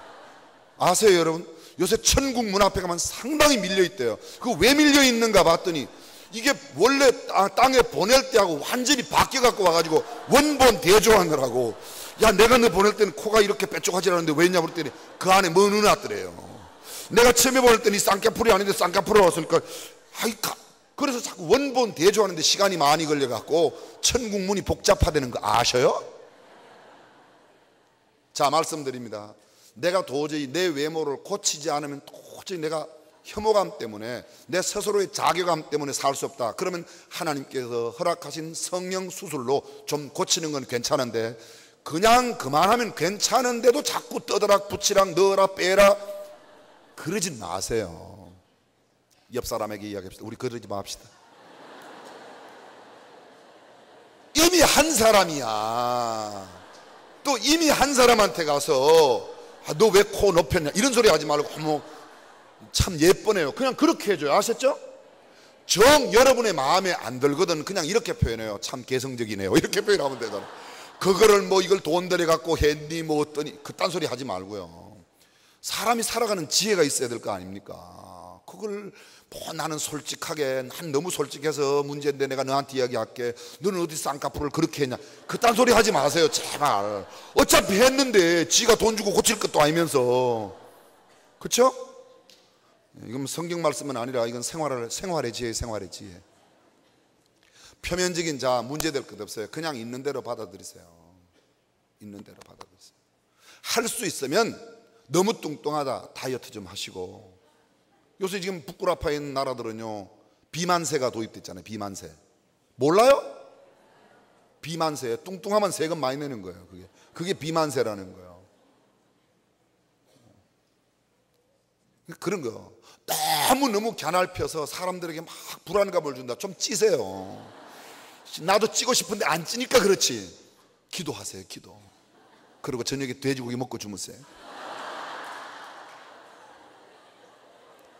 성경에 없는 이야기니까 그냥 참고로만 들어주세요. 표면적인 자아에 너무 신경을 많이 쓰지 마라. 너무 많은 에너지를 들이지 말아라. 도저히 혐오감 때문에 못 살면 그런 사람들은 성령 수술의 도움을 좀 받으실 필요가 있다는 생각은 합니다. 성경에는 없는 이야기니까 그걸 갖고 시비는 걸지 마세요. 두 번째, 숨겨진 자아예요. 내 안에 나는 아는데 남은 모르는데 어떻게 하면 될까요? 내 마음 문을 열고 내 입을 열어야 돼요. 특별히 부부간에 마찬가지입니다. 어떻게 제가 자라온 배경을 다 알 수 있습니까? 그래서 연애 시절에 서로 교제할 때에 또 아니면 신혼여행을 가서나 신혼 초기에는 나는 어릴 때 이런 가정에서 자랐다고 우리 아빠는 이런 사람이었고 우리 엄마는 이런 사람이었고 우리 형제들은 이런 그리고 내 아내가 모르는 나를 내 남편이 모르는 나를 자꾸 이야기하는 거예요. 난 이런 것을 좋아하고 왜 내가 좋아하는 것을 안 해주냐고 입내미지 말고 이야기를 해요. 이야기를 왜 내 생일 기억 안 해주냐 그러지 말고 달력에다가 생일날 동그라미를 크게 하고 내 생일 밑에다가 남편 꼭 기억해 주기를 바람 적어놔요. 왜 그날 지나가고 난 뒤에 당신은 무심하네. 그거 왜 쓸데없는데 낭비를 합니까? 미리 해놓으면 한 줄만 적어놓으면 남편이 얼마나 잘해줄 텐데. 꼭 여자들은 이거 시험을 해요. 시험은 마귀가 하는 거지 여러분이 하는 게 아니에요. 여러분 이 수준 높은 이야기를 이해하시겠습니까? 그래서 숨겨진 나는 어떻게 한다? 내 마음 문을 열고 내가 이야기하는 거예요. 저는요 광성교회에서 이렇게 배웠어요. 만약 여러분들이 다른 교회 가면 그런 이야기를 이분은 이런 교회. 저 같으면 침례교회 저는 원래 뿌리는 장로교회예요. 제가 장로교 통합책 3대째 합동책 외가로는 제가 4대째 제가 장로교로 말하면 성골 진골 출신이에요. 어쩌다가 지금 침례교 2단에 가서 지금 이렇게 있지만 저는 2단인 줄 몰랐어요. 제가 침례교 신학대학 갈 때 우리 아버지가 장로교 통합책 교회의 장로님이신데 당회에서 쫓겨날 뻔했어요. 아들 침례교 보낸다고 2단 보낸다고. 가보니까 2단이 아닌데 쫓겨날 뻔했어요. 그런데 우리 아버지는 잘 은퇴하셔서 원로 장로님이신데요 지금도 살아 계세요. 근데 그렇게 이렇게 갔어요. 그럼 제가 침례교회에 오래 있었으니까 침례교 목사는 우리는 세례를 침례라고 합니다, 이렇게 이야기를 하면 아 그렇구나, 모르는 사람이 안다는 거예요. 남들이 모르는 나는 내가 입을 열어 이야기를 해야 알지 그걸 어떻게 합니까? 귀신입니까? 모르죠. 아시겠죠? 숨겨진 자는 어떻게 한다? 내가 마음문을 열고 내가 입을 벌려 이야기하는 거야. 그게 교제의 첫 번째 장이에요. 세 번째, 맹목적 자. 남은 보는데 나는 못 보는, 그런 게 있나? 있어요. 제가 예를 들어, 지금 이게 이해가 잘 안 되는 부분이 있죠. 그런 분들은 제가 이해를 가도록 아주 쉽게 설명할게요. 제가 듣는 설명도 이해가 안 되는 사람은 딴 데 가서 아예 신앙생활 할 생각 보게 하세요. 딴 데 이렇게 쉽게 표현하는 목사가 안 많아요. 보세요. 이 맹목적 자라는 것은 제가 이야기를 하는데 사람들이 와서 그래요. 아유, 고 목사님은 목소리가 굉장히 메가카이스 큰 거예요, 작은 거예요? 여러 사람들이 제게 와서 당신 목소리가 크다 그러면 나는 목소리가 크다고 생각을 안 했는데 그동안 여러 사람이 이야기를 하면 아하, 내 목소리가 크구나 이렇게 알아야 되는데, 죽으라고 제가 점잖게 표현했죠. 많은 사람들이 당신은 신경이 너무 날카로워. 그럼 뭐? 내가 날카롭다고? 날카로운 거예요. 여러 사람이 날카롭다 그러면 내가 날카로워. 아, 나 같은 사람은 날카롭다 그러는구나. 이렇게 빨리 들어야 되는데 안 듣고 내가 뭐가 날카로워 그러면서 막 신경을 곤두세우면 날카로운 거야, 안 날카로운 거야? 1번 날카롭다, 2번 안 날카롭다. 아시겠죠? 그 내 주변에 여러 사람들이 내게 하는 이야기, 나도 못 보는 나를 여러 사람이 봐요. 사람 속에 살고 있는 게 인간 아닙니까? 인간. 사람 사이에 있는 그 여러 사람이 나를 보고 이야기를 해주면 아하, 내가 목소리가 크구나. 그래서 내가 이야기할 땐 좀 작게 해야 되겠구나. 이런 생각을 가진 사람은 성숙한 사람이고, 내가 어떤 사람들이 나보고 너는 굉장히 신경질적이야 그러면 내가 무슨 신경질적이야 이러지 말고 금방 보여주지 말고 아하, 내가 좀 신경질적이구나 이렇게 받아들여야 되는 겁니다. 아시겠습니까? 이걸 잘 못해요. 이거를 왜 잘 못하는지 아세요? 그것이 나를 공격한다고 생각하기 때문에. 공격이 아니라 여러 사람이 나에 대해서 그렇게 이야기하면 아하, 내가 그렇구나 그렇게 생각하고 참고하면 내가 신경질적인 게 내 큰 소리가 여러 사람에게 융화할 수 있도록 조절이 된다는 거예요. 그러면 이 말이죠. 맹목적 자아의 해결은 뭐예요? 귀를 열어라. 숨겨진 자아의 해결은 뭐라고요? 내 가슴을 열고 입을 열어라. 표면적 자아의 해결은 뭐라고요? 있는 대로 받아들여라. 마지막 무의식적 자아입니다. 무의식적 자아. 이거는요, 여러분, 이 표면적인 자아, 숨겨진 자아, 맹목적 자아가 우리 자아 전체의 10%도 안 된대요. 근데 90%가 넘는 부분이 무의식적 자아. 이건 어떻게 해결하면 되겠죠? 염려 없어요. 오늘 저녁에 여러분들은 정말 잘 오셨어요. 90% 이상 되는 내 무의식적 자아의 문제를 해결할 수 있는 방법이 여기 있어요. 간단해요. 보세요. 간단해요. 나는 내가 아는 나보다 나를 더 잘 아는 분이 계세요. 나를 만든 그분이에요. 그러면 나도 모르는 나, 너도 모르는 나는 누가 알아요? 나를 지으신 그분이 알 거 아닙니까? 그분께 나아가야죠. 그분께 나아가는 사람만 무의식적 자아의 문제를 해결할 수 있는 겁니다. 인류 역사에 위대한 빛을 남긴 사람들은 이 표면적인 자아, 숨겨진 자아, 맹목적 자아의 문제의 해결로 빛을 남긴 사람이 아니에요. 빛을 남긴 사람, 아주 구별된 사람들, 멋지고 근사한 사람, 믿음의 영웅들, 믿음의 산맥들, 믿음의 용장들, 아니 인류 역사에 큰 빛을 남긴 사람들은 거의가 다 잠재의식 속에 있는, 무의식 속에 있는 그의 포텐셜, 가능성을 개발해낸 사람이에요. 그들의 가능성은 어디로부터 개발되는가? 나를 지으신 하나님으로 말미암아 개발될 줄로 믿습니다. 그래서 내가 나를 안다는 것은 얼마나 중요한지 몰라요. 본문의 맹인은 알았어요. 뭘 알았어요? 내가 불쌍히 여김을 받아야 할 존재로 알았다는 거예요. 내가 불쌍히 여김을 받아야 할 존재로 알지 못하는 사람은 절대 남에게 불쌍히 여겨달라고 하지 않습니다. 내가 불쌍히 여김을 받아야 할 존재로 아니까 불쌍히 여겨달라고 그러는 거예요. 자, 오늘 본문의 맹인이 첫 번째 주님을 만났어요. 주님을 만나서 만남의 그 내용 가운데 첫 번째, 주님이 누군지를 알았다는 거예요. 나사렛 예수가 다윗의 자손 예수로 알았다. 두 번째, 내가 누군지를 알았다는 거예요. 자아 발견입니다. 하나님 발견, 자 발견, 이렇게 꼭 문자를 써야 또 좋아하시는 분들이 계셔서 제가 말씀드립니다. 그 다음에 세 번째, 오늘 보면 이분이 이렇게 말해요. 나사렛 예수를, 다윗의 자손 예수여 나를 불쌍히 여기소서. 잘 들어보세요. 그동안에는 깡통만 채워달라고 외쳤어요. 근데 지금은 뭐라고 말해요? 예수님, 한마디로 말합니다. 주여 나를 불쌍히 여겨주세요. 이 말은 당신이 나를 불쌍히 여겨줄 수 있는 분입니다. 그날 그 수없이 많은 사람이 지나가도 아무나 붙들고 나를 불쌍히 여겨주세요, 나를 불쌍히 여겨주세요. 안 그래 다른 사람한테는 한 푼 주옵시오, 한 푼 주옵시오. 그런데 이분 나사렛 예수, 그분에게는 뭐라고요? 나를 불쌍히 여겨주세요, 나를 불쌍히 여겨주세요. 이건 정말 다른 겁니다. 여러분, 예수님께 나와서 구할 때 뭘 구합니까? 예수 안 믿는 사람들이 고목나무 밑에 가서 빌고, 해 보고 달 보고 별 보고 바위 보고 빌 때, 산 보고 빌 때 복 달라고 빌죠. 그렇죠? 비는 내용이 뭐예요?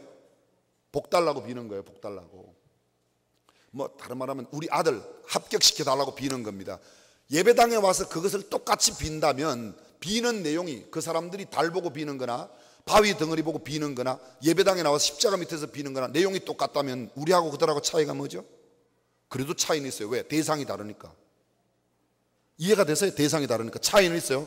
근데 대상이 다르면, 내가 복을 달라고 아니면 내가 불쌍히 여겨달라고 하는 대상이 다르면 구하는 내용도 달라야 될 거 아닙니까?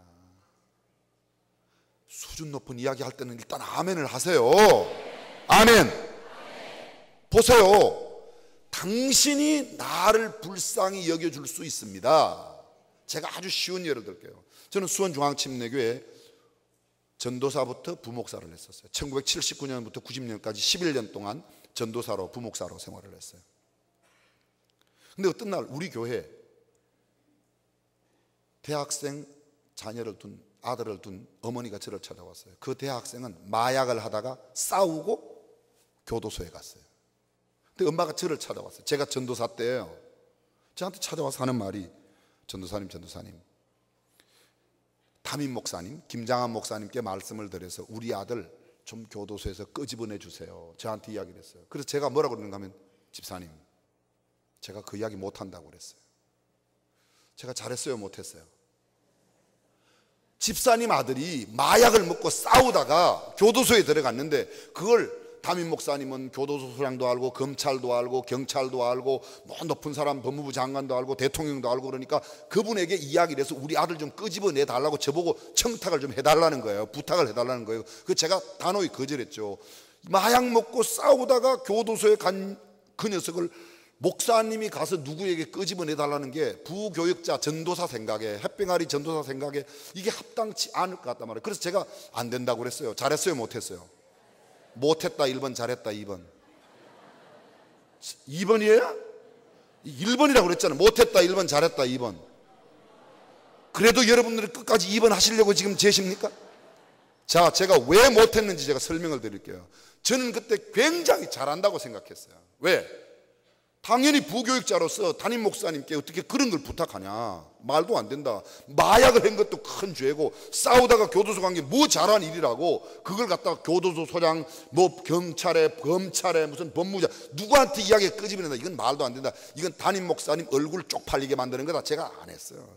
굉장히 정의의 사도 고명진은 그렇게 했다.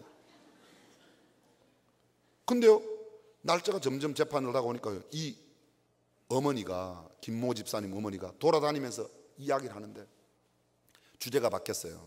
고전도사 나쁜 놈. 고전도사 나쁜 놈이라는 거예요. 제가 나쁜 짓 한 게 뭐 있어요? 나쁜 짓 한 게 있어요, 없어요? 저도 나쁜 짓 한 게 없어요. 없어요. 뭘 그렇게 또 가만히 계세요? 뭘 없어요. 그러다가 이 양반이 누구를 찾아갔는가 하면 담임 목사님, 김장한 목사님 찾아가셨어요. 그 김장한 목사님, 고명진 전도사 나쁜 놈이에요. 한참 이야기했어요. 그리고 끝에 가서 우리 아들 좀 끄집어내 주세요. 갔습니다. 김장한 목사님 제가 부름을 받고 갔어요. 고전사, 김아무개 집사 갔다며? 예. 그럼 아들 끄집어내달라고 나한테 이야기해달라고 그랬다며? 예. 왜 안 했어요? 목사님, 마약 먹고 싸우다가 교도소 간 놈을 어떻게 제가 목사님께 그걸 끄집어내달라고 이야기를 합니까? 저는 그렇게는 못합니다. 제가 얼마나 당당하게 이야기했겠습니까? 서서히 시퍼렇게 감히 햇병아리 전도사가 그 대목사님 앞에 그냥 담대하게, 그날만큼은 저도 강하고 담대했어요. 그 이야기를 했는데요, 고 전도사 내 말 들어봐. 야, 그 엄마 김 집사가 오죽 답답하면 너한테 찾아가지고 나한테 부탁해라 그랬겠냐. 너 보고 끄집어내 달라는 것도 아니잖아. 나한테 부탁만 해달라는 거잖아. 왜 네가 된다 안 된다 그러냐? 네가 재판관이냐? 이게 우리 담임 목사님께서 당시에 저한테 한 이야기예요. 제가 지금 말씀을 그대로 옮기진 못하지만 내용은 바로 이 핵심적인 내용이에요. 야, 너들을 끄집어내달라는 것도 아니잖아. 나한테 그냥 이야기만 해달라고 그런 건데 네가 안 된다 된다 이야기를 왜 해? 너는 이렇게 했어야지. 잘 들어봐, 고전도사. 집사님, 아들이 교도소에 가서 얼마나 마음이 상하세요. 제가요, 담임 목사님께 잘 말씀드릴게요. 제가 기도해 드릴게요, 집사님. 그리고 기도해 주었더라면 당신이 무슨 설교를 해도 그 집사님은 은혜를 받을 텐데, 지금은 당신이 하나님의 메시지를 직접 받아갖고 전해도 그 사람은 은혜를 못 받아. 왜냐하면 지 아들 안 꺼내준다고 그랬기 때문에. 맞아, 고전도사, 나도 그 아들 끄집어내줄 수 없어. 그런데 전도사는 말이야, 내준다 안 내준다 판단하는 재판관이 아니고 목양하는 거야, 목양. 집사님, 아들이 그렇게 돼 얼마나 마음이 상하세요. 제가 집사님 위해서 기도해 드릴게요. 아들 위해서도 기도해 드릴게요. 네가 대학부 청년부 담당 전도사로서 그렇게 했어야지.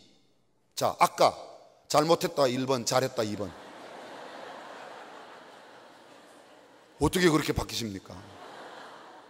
제가요, 그때 목회를 배웠어요. 그 이후에 제가 어떤 사람이 제게 찾아와도 금방 사람을 죽이고 피 묻은 옷을 입고 찾아와서 안 죽였다 그러면, 그래요, 안 죽였다 그래요. 그냥 그 말 그대로, 그냥 뭐 죽였다 안 죽였다 그런 이야기를 제가 할 필요가 없잖아요. 그건 앞으로 재판관이 할 텐데 저는 뭐 합니까? 아이고, 어쩌다가 이런 일을 당했습니까? 어쩌다가요? 온몸에 피투성이가 되었네. 그리고 그냥 부둥켜 안고 울며 기도해 주기로 작심했어요. 잘 들으세요. That's 목회. 그게 목회. 여기 거룩한 빛 광성교회 부목사님들 잘 들으세요. 부목사님들, 제가 이건 진짜 어떤 날 목회와 신학에서 저들을 글 써달래요. 그래서 제가 제목을 썼어요. 담임 목사님은 목회 구단. 그리고 이 이야기를 글로 써서 냈더니 목사님들이 그걸 읽어보고 저한테 편지를 하거나 전화를 한 사람이 있었다 1번, 없었다 2번. 제가 그때 목회를 배웠어요. 제 일생일 때에 지워줄 수 없는 거예요. 그러면 중요한 것은, 지금 제가 목회 이야기는 우리 몇몇 목사님들에게 한 이야기지만, 부목사님들에게 한 이야기지만 잘 들어보세요. 왜 그 김 집사님이 저한테 와서 전도사님 우리 아들 좀 끄집어내 주세요 안 하고 왜 담임 목사님께 끄집어내 달라고 그랬죠? 그분도 알아요. 벌써요. 김 집사님도 고명진이 너는 절대 우리 아들 못 끄집어낸다 아는 겁니다. 우리 아들을 끄집어내 줄 수 있는 실력 있는 사람은 누구라고? 잘 들으세요. 오늘 본문의 맹인도 알아요. 그날 수없이 많이 지나가도 나를 진짜 불쌍히 여겨줄 수 있는 사람은 그 무리 속에 있는 사람이 아니라 모든 사람들이 우습게 알고 있는 나사렛 예수가 나를 불쌍히 여겨줄 수 있는 분이라고 알았다는 거예요. 그게 이 맹인이 다른 거예요. 우리와 다른 게 바로 그거예요. 여러 사람이 교회 가서 복 달라고 비니까 나도 따라가서 빈다? 무리 가운데 하나이죠. 그러나 그 맹인은 알았어요. 뭐를 알았어요? 다른 사람들이 그냥 기적이나 베풀고 빵이나 주는, 떡이나 주는, 병이나 고쳐주는 그런 예수님으로 따라가는 그 무리들과는 다르게 이분은 메시아다 알았어요. 그리고 알았어요. 나는 불쌍히 여김을 받아야 할 존재입니다. 단순히 떡이나 얻어먹고 그냥 병 고치는 그것만 원할 사람이 아니라 내가 얼마나 불쌍히 여김을 받아야 할 존재인지 나의 자아를 알았다는 거예요. 자아를. 그리고 나를 정말 불쌍히 여겨줄 수 있는 분이 바로 그날 지나가는 그분이라는 걸 알았던 거예요. 만약 아까 이야기했던 그 사람 그날 아침에 나올 때 오늘 내 깡통이나 채워야 되겠다, 만약 그렇게 생각하고 예수님을 깡통 채워주는 분 정도로만 생각했다면 주여 깡통이나 채워 주옵소서, 율곡 선생이나 잔뜩 넣어주고 가옵소서, 배추 이파리나 잔뜩, 아십니까? 배추 이파리 아세요? 율곡 아세요? 율곡? 이런 거는 한 뭉티기 넣어주고 가라고. 그런데 그는 이거 달라고 그러지 않았어요. 그날 아침에 그 사람이 다리 밑에서 나올 때, 처마 밑에서 나올 때, 그의 꺼적대기 안에서 나올 때, 가마니를 끌고 깡통을 끼고 옆에 나올 때, 여리고의 길목으로 나올 때는 오늘 깡통에 돈을 얼마나 벌까라는 생각으로 나왔지만 예수님을 만나는 순간에 그는 바뀌었어요. 나를 불쌍히 여겨주세요. 당신만이 나를 불쌍히 여겨줄 수 있습니다. 나는 불쌍히 여김을 받아야 할 존재입니다. 당신이 메시아입니다. 할렐루야. 이것이 그날. 그러기에 앞서가는 사람들이 꾸짖어 잠잠하라 하되, 꾸짖어 잠잠하라. 아까 통속소설 이야기했죠. 사람이 뭐라 그래도 이 사람 뭐예요? 더욱 심히 소리질러. 돈 몇 푼 얻는 거라면 이 사람이 안 주면 다음 사람이 주겠지, 그 정도인데 이분은 놓치면 안 된다는 거예요. 그러기에 만류해도, 보세요, 가만히 보세요. 내적으로는 본인이 맹인이에요. 외적으로는 사람들이 꾸짖어 잠잠하라고 합니다. 예수님을 만나러 나아가는 길에는 내 내적 장애가 있고 외적인 방해물이 있습니다. 그럼에도 불구하고 내 내적인 문제인 맹인됨에 앞을 보지 못하는 것도, 외적인 방해물에 꾸짖는 일들도 다 뒤로하고 내가 예수님 이분으로 말미암아 불쌍히 여김을 받지 않으면 안 된다는 그 간절함 때문에 성경은 말합니다. 더욱 심히 소리질러 다윗의 자손이여 나를 불쌍히 여기소서.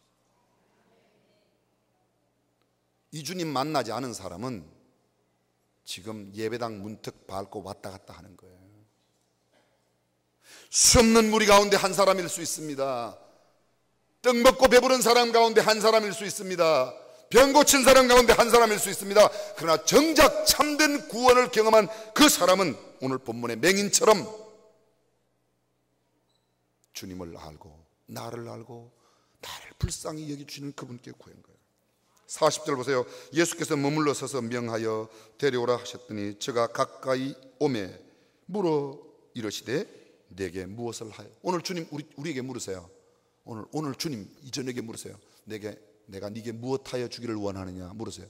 여러분 뭘 원하세요? 여러분의 소원이 뭐예요?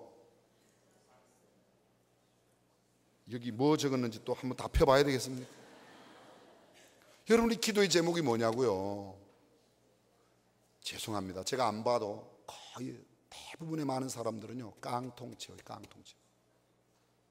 여기 길가에 앉아있는 이 사람 현 주소가 어디예요?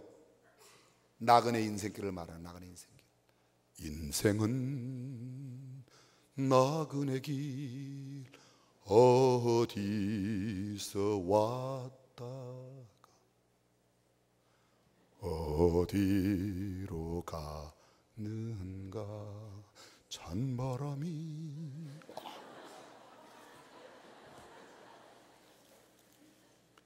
인생 나그네 길이에요. 여러분 왜 그렇게 아침 일찍 나가고 저녁 늦게 들어와요? 오늘 하루 내 일터에서 뭐 했어요? 깡통 채우기. 깡통 채우기. 깡통 가득 채우면 가져가요? 가져가요? 이병철, 고 이병철 회장, 삼성그룹의 이병철 회장 돌아가셨죠. 그분 돌아가셨을 때 이건희 회장이나 뭐 그 집안 이명희 씨, 이창희 씨, 또 맨 큰 따님 이인희, 그분은 권사님이세요. 지금 오크밸리 한솔그룹의 조 회장 어머니가 이인희 고문이신데 그분이 권사님이신데요. 그때는 예수 안 믿을 때 그분들이, 그 아들 친구들이 우리나라 그때 최고의 재벌 아닙니까? 그 이병철 씨는 원래 이병철 씨가 아니고 우리에게 알려지기로는 돈병철. 여러분도 잘 아시네요. 그만큼 그 사람이 부의 대명사였어요. 그분이 돌아가셨어요. 우리는 입관한다고 그러지만 안 믿는 사람은 염십 잡순다고 그러죠. 염십한다고 그러지 않았습니까? 염습한단 말이에요. 근데 거기서 이건희 씨 친구가 와갖고, 이건희 회장 친구가 와갖고, 거기다가 그때 10,000원짜리 신권 나온 지가 얼마 되지 않았을 때 20장을 넣은 거예요. 이건희 회장이 에이 왜 거기다 관 속에다 왜 돈을 넣어? 끄집어냈는데 17장 끄집어냈대요. 몇 장 가져갔어요? 얼마? 30,000원. 어디까지 가져갔어요? 에버랜드 뒷동산까지 가져갔어요. 그분 에버랜드 뒷동산에 안장했어요. 여러분 세계적으로 제일 부자 록펠러 존 데이비슨, 빌 게이츠보다 무려 3배나 부자예요. 빌 게이츠보다. 록펠러의 재산이 어느 정도였는가? 돈이 많이 들어올 때는 11조 계산하는 풀타임 직원만 42명. 조금 놀라는 신용을 해주셔야 제가 안 놀래요. 여러분들 저도 사례비를 많이 받는 목사 가운데 하나인데, 저는 사례비 받고 딱 보는 순간에 계산이 금방 돼요. 제가 본래 수학도 잘하지만 보는 순간에 그냥 11조가 계산되는데, 11조를 계산하는 풀타임 직원만 42명.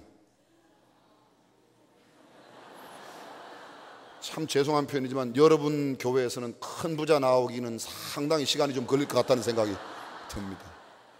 다시 한번, 11조 계산하는 직원만 42명. 감사합니다. 감사합니다. 감사합니다. 여러분, 교회를 3,000개를 세웠대요.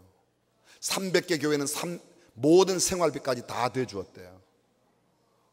록펠러가 세운 저 유명한 시카고 대학교에서는 노벨상 수상자가 85명이나 나왔어요. 단일 대학교에서 노벨상 수상자를 가장 많이 낸 대학교가 어느 대학교에게요?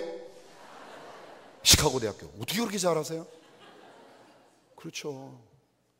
여러분, 우리나라의 그 유명한 대학교 출신 가운데 노벨상 받은 사람이 아무도 없어요. 우리 교회 집사님이 지난주 노벨상 마지막 노벨 생리의학상 최종 후보까지 갔다가 아슬아슬하게 하루 전에 바뀌었어요. 그분은 서울대 출신, 줄기세포 연구한 박사인데요. 안타깝게 들었어요. 내년에는 꼭 받았으면 좋겠어요. 아멘 좀 해줘요. 여러분 교회 아니라고 우리 교회 사람이 받는 걸 그렇게 어쩌면 저는 친정 식구로 느끼는데 여러분들은 전혀 그렇게 느끼지 않나 봐요. 우리 교회 김순건 박사님이라고 옥수수 박사 계세요.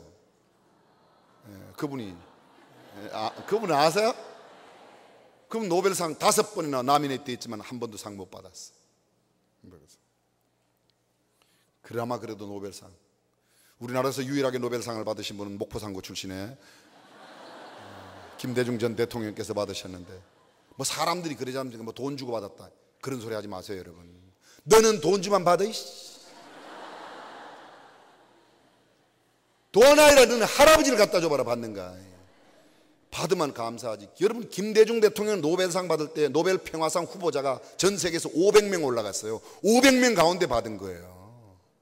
아니 500명 가운데 받은 게 아니죠. 전 세계 60억 가운데 그 해 노벨상 받은 거죠. 그렇게 생각하지 마세요. 그래도 우리 조국에 그분이라도 받아서 한 명이라도 노벨상 수상자가 있는 게 좋지, 그럼 아직까지 없는 게 좋겠습니까? 사람들이 어떻게 생각을 그렇게 하십니까? 참 못됐어요. 아주 못됐어요. 죄송합니다. 딴 길로 갔습니다만, 그 록펠러가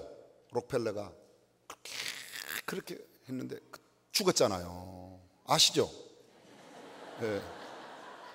1839년에 태어나서 1937년에 죽었어요. 98세를 살고, 만 98세 죽었는데 그의 재산이 많으니까 관리를 변호사가 했겠죠. 사람들이 와서 물었어요. 도대체 얼마나 남겨놓고 죽었냐? 얼마나 남겨놓고. 궁금할 거 아니에요, 그렇죠? 근데 변호사가 아주 유명한 명언을 했어요. 다 남겨놓고 갔습니다.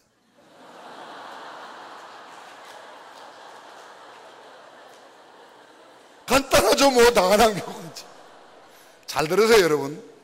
여러분들이 암만 깡통 많이 채워, 거지의 평생 소원이 뭐냐? 깡통에 금 몇 개 올리는 거래요. 깡통에 금 몇 개 올리는 거래요. 금도금 몇 개가 뭔지 모르시나 봐요. 금도금 하는 거래요. 금도금 하는 거. 근데 여러분, 금도금하고 그 안에 아무리 순금 덩어리 다이아를 깡통에 채워도, 잘 들으세요, 다 두고 가는 겁니다.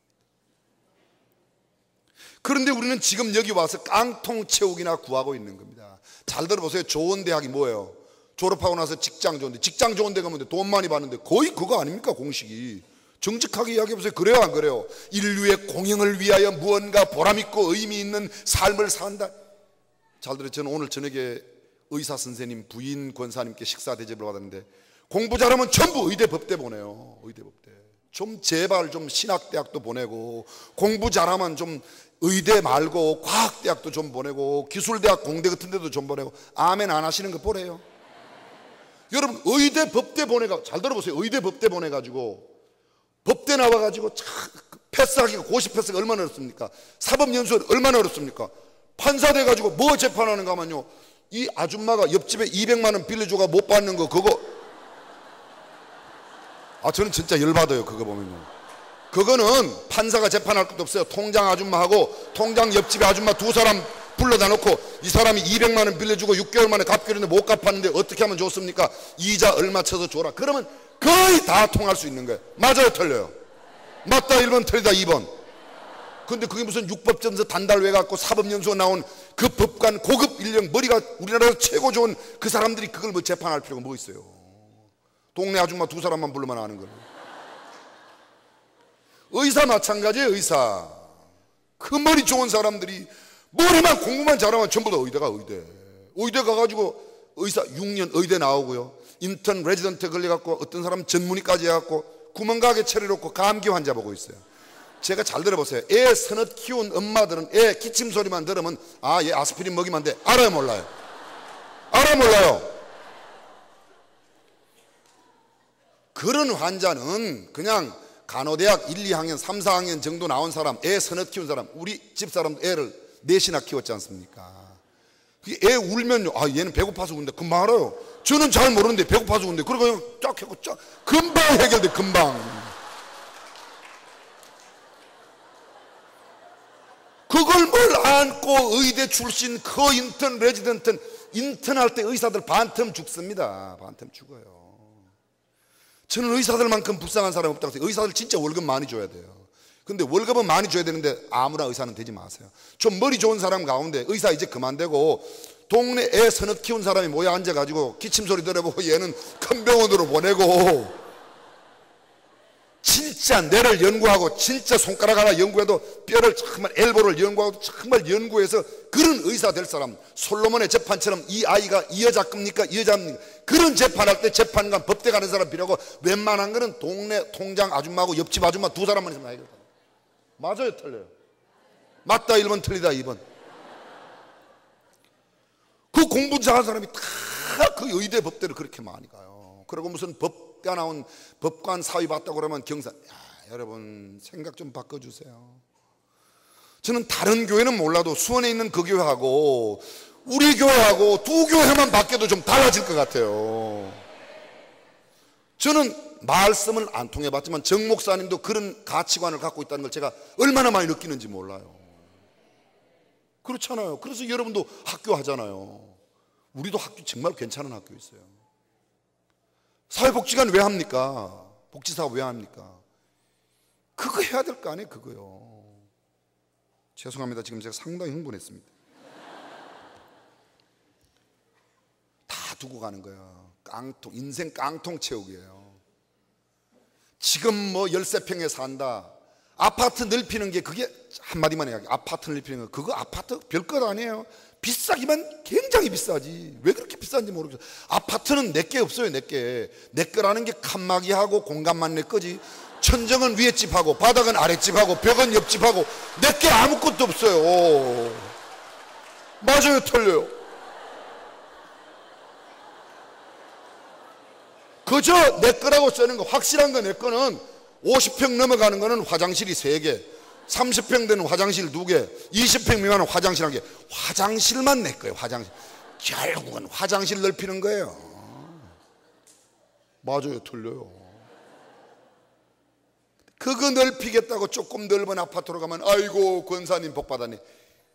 에이고 여러분, 우리는 달라야 될 것 아닙니까? 세상 사람들은 그거 몇 평 넓히는 거, 그거에 기대를 걸고 그걸 꿈을 삼고 그걸 보람으로 삼고 그걸 목표로 삼아도 우리는 좀 달라야 될 것 아닙니까? 내가 13평 그대로 살아도 25평 그대로 살아도 나는 예수 믿는 사람인데 달라야 될 거 아닙니까? 무엇하여 주기를 원하느냐? 깡통이나 채워주셔서 아니잖아요. 이 사람이 아침에 뜻대로라면 주님 깡통이나 채워주세요. 그런데 이렇게 말해요. 주여 보기를 원하나이다. 여러분들이 맹인 아니에요? 맹인이에요, 맹인 아니에요?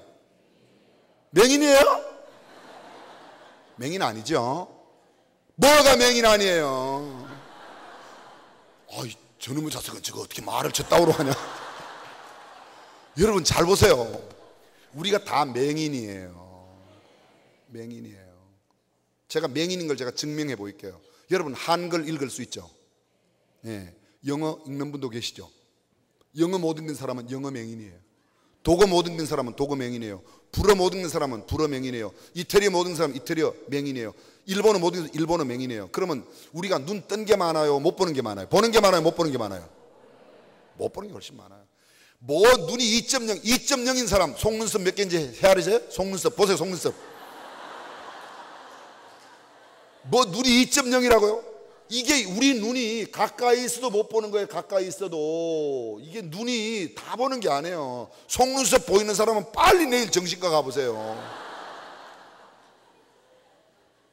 안 보여야 정상이 안 보여요. 나는 속눈썹이 보인다. 이거 심각합니다.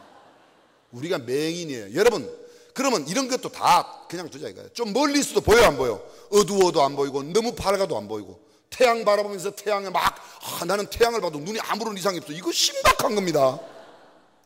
그래요 안 그래요? 우리가 다 맹인이에요. 여러분, 그거 다 본다고 그럽시다. 근데 주님을 보지 못하면, 영적인 것을 보지 못하면 우리가 맹인 아니에요. 그럼 내가 네게 무엇하여 주기를 원하냐라고 주님이 오늘 물으신다면, 아니 지금 묻고 계신데 여러분은 뭘 구해야 되겠습니까? 그렇죠.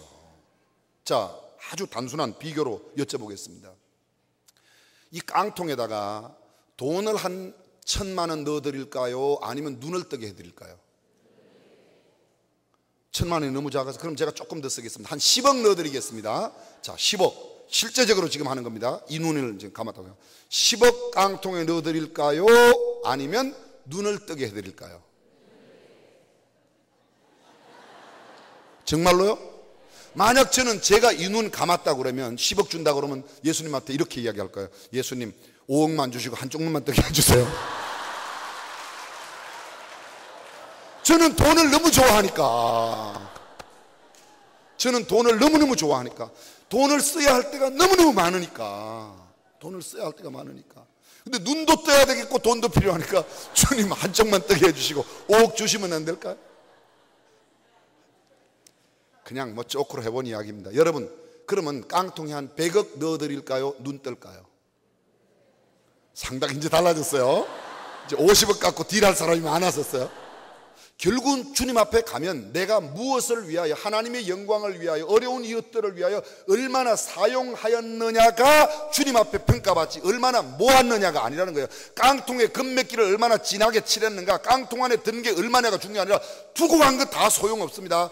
하나님 앞에 하나님의 영광을 위하여 쓴 것만 계수받는다고 믿으시면 아멘. 보다 더 중요한 걸 볼 수 있는 눈이 뜨여지시기를 주님의 이름으로 축원합니다. 저는 오늘 더 긴 말, 뒤에도 하는 내용이 있지만 그냥 여기서 말씀을 생각하겠습니다. 중요한 건 이것입니다. 내가 주님을 바로 알고 나를 바로 알고 내가 불쌍히 여겨줄 수 있는 그분 앞에 불쌍히 여겨달라고. 그리고 오늘 저녁에 이것만 하자고요. 주여 내 눈을 열어 보게 하옵소서. 내가 네게 무엇하여 주기를 원하나이다. 원하느냐? 주여 보기를 원하나이다. 보십시오. 이 맹인이 외친 게 뭐죠? 다윗의 자손 예수여 나를 불쌍히 여기소서. 그 다음에 주께서 그를 불렀을 때 그는 어쩌면 가만히 떼기고 깡통이가 다 집어치고 그냥 뛰쳐갔을 거예요. 겉옷을 집어던지고 뛰쳐갔을 거예요. 주여 보기를 원하나이다. 그 다음 뒤에 보면요, Receive your sight, 보아라 내 시력이 회복되란 말이에요. 그리고 곧 보게 되어 예수를 따르니 그것을 본 모든 사람들이 그걸 보고 하나님께 찬미를 올렸다. 하나님께 찬송을 올렸다. 사랑하는 여러분, 저와 여러분들이 보게 됨으로 인하여 우리가 무언가를 볼 수 있는 눈을 갖고 살아가는 삶을 통하여 안 믿는 사람들이 우리를 보고 야, 저 사람은 다르네. 나 저 사람이 믿는 하나님 믿고 싶어. 광성교회 나가는 그 사람처럼 나도 광성교회 가고 싶어. 아멘 좀 하소. 어디에 아멘 하시려고 지금 기다리시는 거예요? 이게 정말 중요한 거 아닙니까? 저 사람 틀림없이 나보다 아파트도 좁은 데 살고 월급도 나보다 작고 직급도 나보다 낮고 암만 생각해봐도 나보다 못한데 저 사람은 왜 저렇게 기쁜가? 가만히 봤더니 뭐 하나 끼고 왔다 갔다 하는데 거룩한 빛, 광성교회를 자꾸 왔다 갔다 하더란 말이죠. 이해가 되십니까? 야, 저 사람은 도대체 뭘 보았기에 저렇게 살아가냐? 그래서 그 옆집에 말이죠, 막 제일 좋은 롤스로이스 차 타고 다니는 사람이, 람보르기니 차 타고 다니는 사람, 그런 차 있어요. 한 10억씩 이상 가는 겁니다. 그런 차 타고 다니는 사람이 티코 타고 광성교회 오는 사람들을 바라보면서 저 사람은 티코 타는데도 뭐가 저렇게 기쁘냐, 자전거 타고 가는데 뭐가 저렇게 기쁘냐, 걸어가는데도 저 사람은 맨날 흥얼거리는데 나는 롤스로이스를 타는데도 나는 왜 이렇게 맨날 아내하고 관계가 불편한가, 저 사람이 본 건 나도 좀 보기를 원한다. 아멘. 기도하겠습니다.